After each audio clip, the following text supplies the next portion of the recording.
আলা মুহাম্মদ ওয়াসাল্লিম, তারপর হাত তুলে দোয়া শুরু করবেন। বৃষ্টি পড়ছে, দোয়া শুরু করে দেন, দোয়া কবুল হবে ইনশাআল্লাহ। আজান দিয়েছে, আজান এবং একামতের মাঝখানের সময়টা আছে, এই সময়টা কাজে লাগান, দোয়া কবুল হবে ইনশাআল্লাহ। নামাজে দাঁড়িয়েছেন, সেজদায় গিয়েছেন, সেজদায় দোয়া করেন, দোয়া কবুল হবে ইনশাআল্লাহ।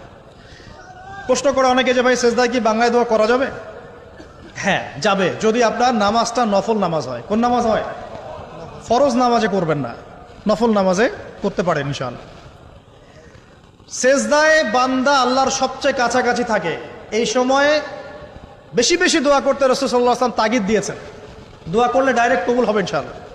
পিতা মাতার খেদমত করে দোয়া করেন, দোয়া কবুল হবে ইনশাআল্লাহ। এখন তো পিতা মাতার খেদমত মানুষ করতে চায় না। এটা সেই যুগ যে যুগে পিতা মাতার সাথে দাস দাসীর মতো আচরণ করা হয়।